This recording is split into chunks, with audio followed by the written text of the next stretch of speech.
Alright, what's up everyone? So today we are working on the old Crf50, and you know what? Just like you, we were having some issues with this thing. Bogging down, wasn't running right, hard to start.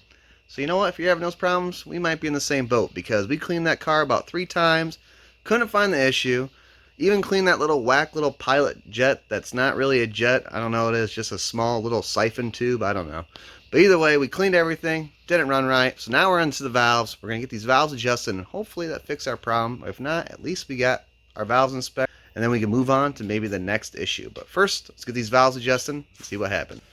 So the first thing you want to do is get your piston top dead center, and we were able just to do it the easy way. Pull your spark plug off, and just watch that piston rise up, and right to where you see it, would you get to where it like dips right back down?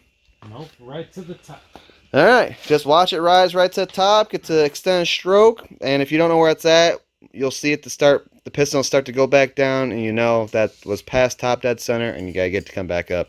Long story short, get that piston up there, and then all you gotta do is take our cap off right here, and you can just use the old trusty crescent wrench, as long as you don't get too sloppy on her, and we're gonna get this thing adjusted, which is, well, that might just be an 8 mil. What's the little guy? 8 or 10. 8 or 10. Standard stuff. Gotta have an 8 or 10 if you're working on dirt bikes, guys. 10. That's an 8. So, 10. Alright, well, apparently 9 mil. So, good luck with that. So, put a little socket on there. Back that nut off so you'll be able to adjust it. This is the point where Nick tells me to go get the feeler gauges. Yep. Alright, so we looked at the valve clearance specs on these, on the intake and exhaust, and it was 0.002 in inches. So, 0.002 in inches. Am I saying that right? You got that? Yes, good? Sir. We're good? So, the issue is, if you don't have the perfect type of feeler gauge here, it is a little bit of a struggle to get in there. And ours was super out of whack. So, you see it's got just a little square head on there that you're going to adjust it with. And once it's broken free, you might have to use some needle nose or something like that.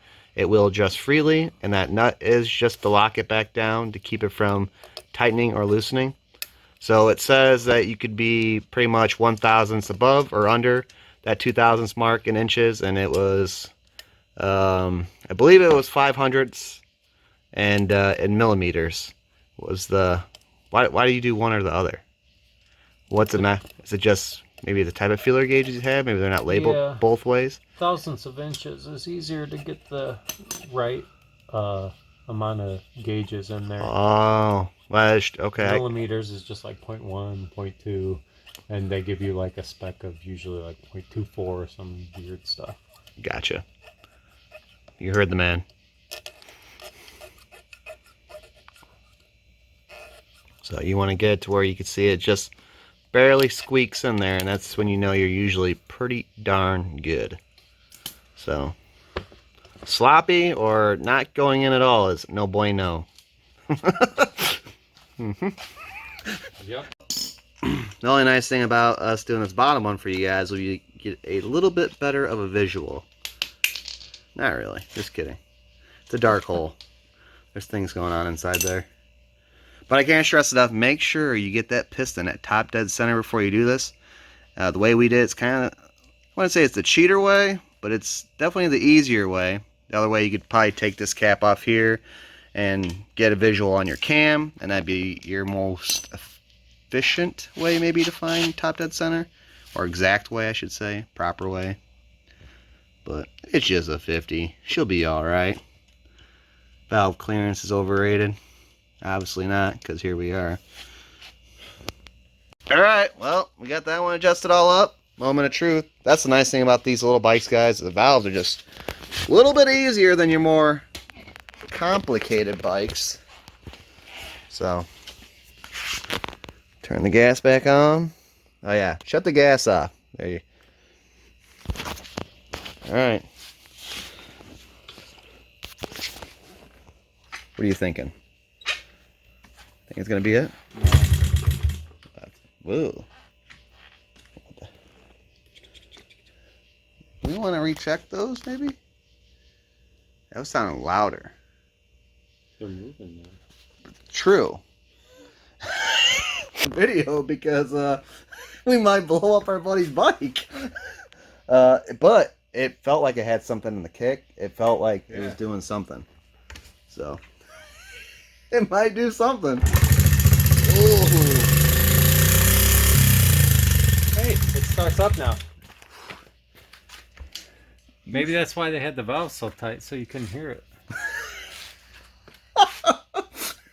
You want to quiet down those valves. You just gotta tighten them all the way up. Shit.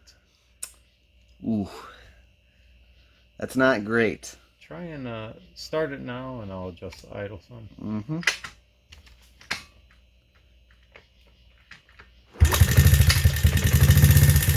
I mean, the valves sound horrible, but the bike's running better. So, I mean, you gotta pick and choose, you know.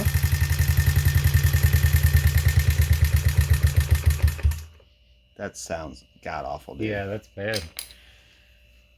Do I need to like double check? I mean, what we set them at? Yeah, we could set them again. Sometimes you adjust them and kick it a couple times and then recheck them. Yeah, maybe make sure we can try. Maybe, but they shouldn't be that loose. Holy shit! That's sloppy. This might be not what to do video. You never know. So we'll see what happens. So we gotta get top dead center again on this motor. So another way you could do it, you could stick a screwdriver down that hole at your own risk. Just keep a little bit of pressure on the backside of the screwdriver, and as you push the Kickstarter down, you'll feel the piston pushing it up. And once you feel it kind of reach that maximum, as far as how much is pushing out, then you know you're at top dead center. But you can't keep on kicking it, or you've already recessed back down, and you have to do it all over again. So you got to find that sweet spot.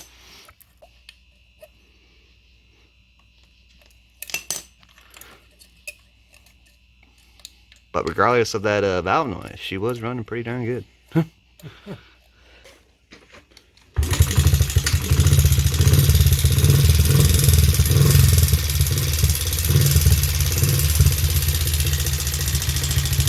Shoot, maybe I should check the oil in it too. You know, it's not our fault that the valves are tapping like that, but that is how you adjust your valves.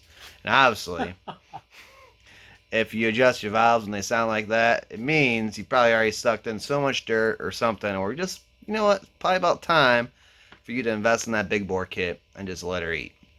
Good old 88 kit, fresh head, all that good stuff.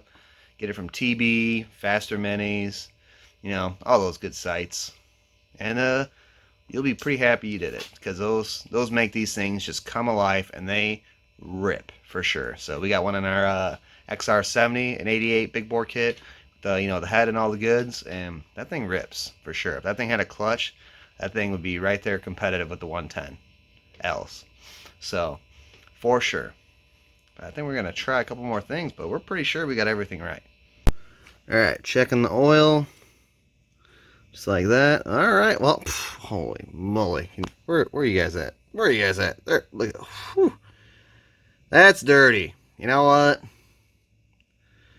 Between the makeshift whatever air filter I was on this thing, and that oil being that dirty, that's why right there. That's why you do your regular maintenance right there. Because if you don't, this is what happens. Alright everyone, so we pretty much spent the rest of the night and all that working on this 50, just double checking everything, making sure we had the right specs, and we did. And you know, that's the great thing I always say about doing valves like this, is that they're super simple, and they really are. And we knew we had it right, but we just wanted to keep on double checking ourselves, because we were hoping that maybe we did something wrong, and that's why she was, you know, clanking like that. But the truth is, these bikes been ridden really hard, and out in very, very dusty conditions by, you know, our kids and all that, and it just got whooped. So, and that's what it is. You know, she didn't. This bike here, it's not my bike. It just never had the proper oil changes probably at the end of its life and all that. Oil's super dirty, and the air filter was made up, you know, of a different material. It wasn't even a proper air filter in it. And you know, simple as that. You start getting some dirt into your motor and your carb and all that, and I mean it's got to go somewhere. And usually it's gouging up your piston, your piston, your cylinder walls, wearing down the valves faster and all that stuff, and it's no bueno. So those valves are way out of adjustment, and by the time we got them the spec again, it's just too late. So she has no power or anything. So good thing is, if you just look at what a rebuild kit for 50 is, just a full top end. We're talking about cylinder, piston, and all, the head, springs. I mean, it's all comes complete. You're at like $60, it looks like. So that's not bad at all. Probably need to buy, probably doesn't come with a cam chain, stuff like that. Probably got to buy cam chain, a couple of knickknacks. Probably just put it at a square $100 when you're done. Just be safe. And that's really not bad. And you're going to find that stuff's going to be made in China, but if you actually look at most of these bikes, they're made in China in the first place. So it kind of stinks that that's where it comes from.